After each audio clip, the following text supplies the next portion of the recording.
ये third generation meteorological satellite है।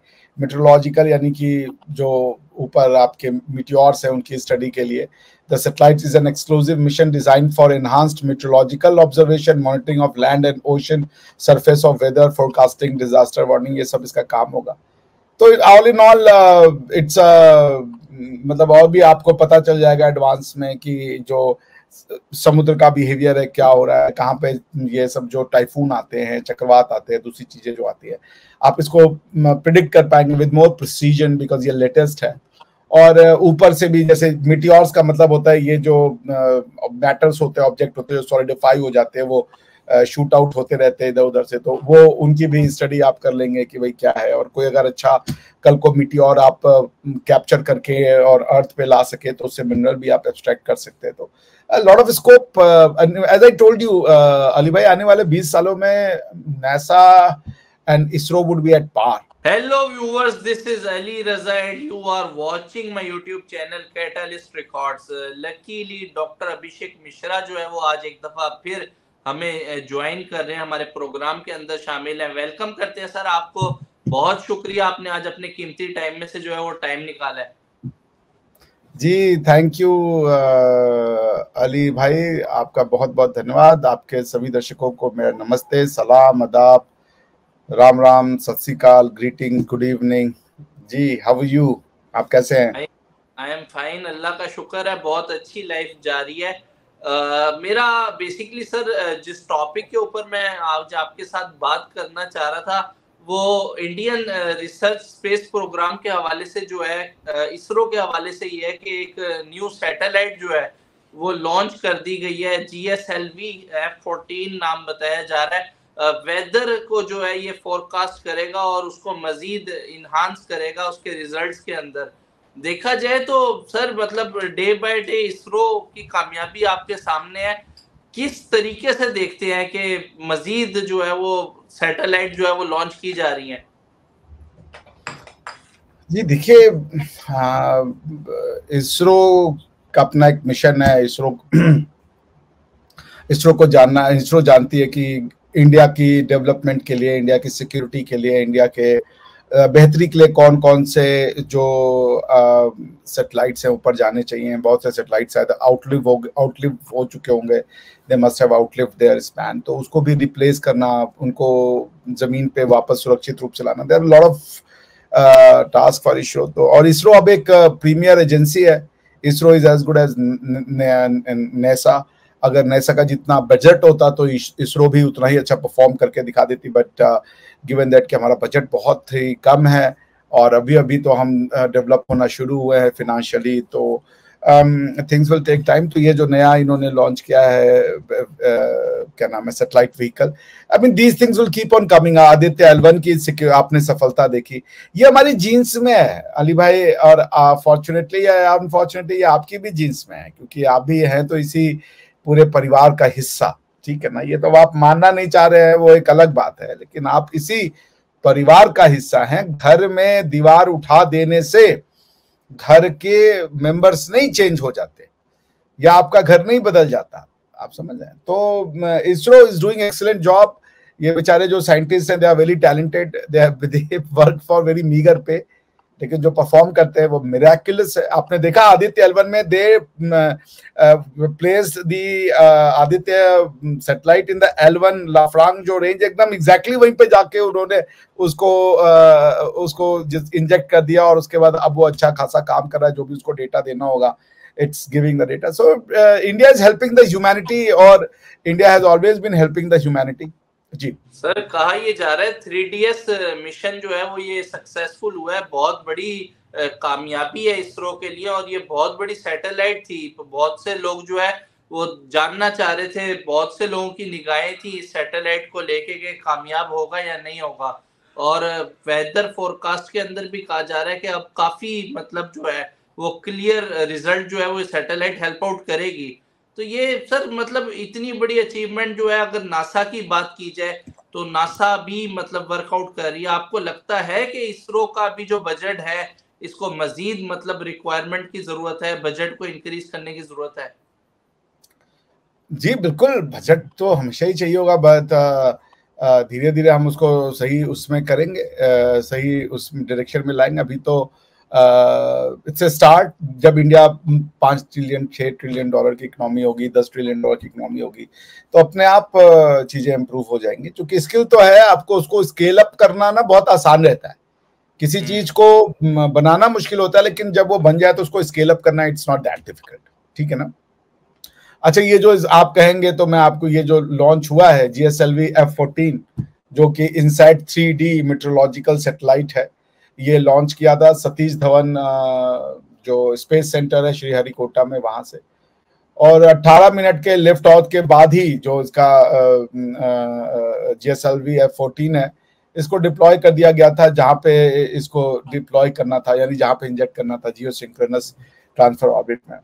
तो इसरो ने खुद भी एक अच्छा खासा स्टेटमेंट रिलीज किया। उन्होंने कहा द स्पेस का, मैं उन्हीं का रिलीज पढ़ रहा हूँ, paper release, newspaper release, that the spacecraft has been injected into a very good orbit, the injection conditions were as expected and we also noted that vehicle has performed very well. तो अब आप जानना चाहते हैं कि क्या करेगा, तो ये जान लीजिए। इनसाइट 3D सैटेलाइट जो है ये 3rd जनरेशन मेट्रोलॉजिकल सैटेलाइट है। मेट्रोलॉजिकल यानी कि जो ऊपर आपके मीटियोर्स है उनकी स्टडी के लिए। The satellite is an exclusive mission design for enhanced meteorological observation, monitoring of land and ocean surface of weather, forecasting, disaster warning, ये सब इसका काम होगा। तो ऑल इन ऑल इट्स मतलब और भी आपको पता चल जाएगा एडवांस में कि जो समुद्र का बिहेवियर है, क्या हो रहा है, कहाँ पे ये सब जो टाइफून आते हैं, चक्रवात आते हैं, दूसरी चीजें जो आती है, आप इसको प्रिडिक्ट कर पाएंगे विद मोर प्रिसीजन, बिकॉज ये लेटेस्ट है। और ऊपर से भी, जैसे मीटियोर्स का मतलब होता है ये जो मैटर्स होते हैं, ऑब्जेक्ट होते हैं जो सॉलिडिफाई हो जाते हैं, वो शूट आउट होते रहते हैं इधर उधर से, तो वो उनकी भी स्टडी आप कर लेंगे कि भाई क्या है। और कोई अगर अच्छा कल को मीटियोर आप कैप्चर करके और अर्थ पे ला सके तो उससे मिनरल भी आप एक्सट्रैक्ट कर सकते हैं। तो lot of scope, as I told you Ali भाई, आने वाले 20 सालों में NASA and ISRO would be at par. जो इसरो के जो, और एक तो इंडियन टैलेंट है ना, इंडियन टैलेंट को तो क्वेश्चन किया ही नहीं जा सकता है। They have achieved wonderful feats, तो it's a good thing for NATO और फॉर इसरो। और जहां तक बात बजट की है, तो आने वाले समय में जो हमारे जैसे जैसे इकोनॉमी ग्रो करेगी, उनको बजट भी ज्यादा एलोकेट होगा। जैसे जैसे लोग पॉवर्टी सिस्टम के ऊपर आएंगे और गवर्नमेंट एक्सपेंडिचर्स इन स्कीम्स पे कम होगी, वो आप देखेंगे कि वैसे वैसे इन चीजों में बजट इंडियन गवर्नमेंट का बढ़ता जाएगा। आप समझ रहे हैं? सर, अभी भी अगर हम बजट के अंदर देखें, जिस भी बजट के अंदर इस टाइम एनुअली इसरो का बताया जा रहा है, आई थिंक 1.6 बिलियन डॉलर जो है वो बताया जा रहा है एनुअली जो इसरो का बजट है। उसमें बहुत सी कंट्रीज हैं जो इस टाइम मुस्तफीद हो रही हैं इसरो की, मतलब इसरो से अपनी सर्विसेज ले रही हैं। उसमें ब्राजील है और बेतहाशा कंट्रीज हैं जो मतलब अपने रॉकेट्स जो है वो इसरो की मदद से जो है वो लॉन्च कर रही हैं। इवन के नासा के अंदर भी कहा जाता है कि बहुत से साइंटिस्ट जो है वो इंडियन साइंटिस्ट जो है वो नासा को ऑपरेट कर रहे हैं। तो सर, कहना ये सही होगा कि मतलब नासा के पास भी वो दिमाग नहीं है जो इस टाइम इसरो दिमाग रखता है? नहीं, ये ठीक नहीं होगा। नासा बहुत इंटेलिजेंट है, नासा में काम करने वाले इंटेलिजेंट लोग हैं। कोई भी इंसान किसी से इंफीरियर या सुपीरियर नहीं होता। अच्छे टैलेंट कहीं भी मिल जाएंगे अली भाई। सारी इंडिया में ही टैलेंट आ जाए ये तो फिर खतरनाक हो जाएगा ना। Talents all across the world हैं। टैलेंट यूरोप में है, टैलेंट अफ्रीका में है, टैलेंट लैटिन अमेरिका में है, टैलेंट पाकिस्तान में है, टैलेंट इंडिया में है। Talented people are everywhere. आप उस टैलेंट को मौका कितना देते हैं, आप उस टैलेंट को प्रिजर्व प्रमोट कितना करते हैं, आप उस टैलेंट को इनकरेज कितना करते हैं, आप उस टैलेंट को, जैसे हीरा तो एक अजीब से फॉर्म में आता है, उसको तलाशना भी तो पड़ता है ना। आप कैसी समाज बनाते हैं, हर समाज में टैलेंट होगा। आप उसी समाज में से आतंकवादी बना के निकाल सकते हैं, आप उसी समाज में से साइंटिस्ट बना के निकाल सकते हैं। लोगों को जैसा जहन आप दे दें, तो जहन साजी का काम है ना। स्टेट बनाना जहन साजी का game. It's a whole game of what do you put in the people's mind। हम ऐसा क्यों सोच रहे हैं और आप वैसा क्यों सोच रहे हो? क्योंकि आपके दिमाग में वो डाला गया, हमारे दिमाग में ये डाला गया। जो अमेरिकन है उसके दिमाग में कुछ और डाला गया। तो धीरे धीरे दुनिया उस तरफ जा रही है कि सबके दिमाग में एक चीज डाली जाए, एटलीस्ट जो बेसिक है, बेसिक सबका एक हो। ये नहीं हो सकता कि एक ह्यूमैनिटी पढ़ा रही है कि एक्स अच्छा है, दूसरा ह्यूमैनिटी पढ़ा रहा है कि वाई अच्छा है। धीरे धीरे दुनिया उस तरफ जा रही है जिसको हम आलम इंसान कहते हैं, यानी कि यूनिवर्सैलिटी की तरफ जा रही है। पहले नेशनैलिटी की तरफ गई दुनिया, अब यूनिवर्सैलिटी की तरफ जा रही है, जहां पे कि इंसानों के, मानवों के जो मॉरल वैल्यूज है वो उसका एक जो कोर होगा वो सेम होगा, ठीक है ना। ऐसे कॉन्ट्राडिक्टिंग या रेडियो एक्टिव मोरालिटी नहीं दी जाएगी कि एक दूसरे से अगेंस्ट में हो, कि आपकी मोरालिटी ये कहे कि अभिषेक मिश्रा ही गलत है और मेरी मोरालिटी ये कहे कि अली रजा का एग्जिस्टेंस ही गलत है। This kind of morality would not find any resonance now. दुनिया बहुत आगे बढ़ चुकी है, तो उसी तरीके से टैलेंट हर जगह है। NASA is a very talented place. NASA जो कर रहा है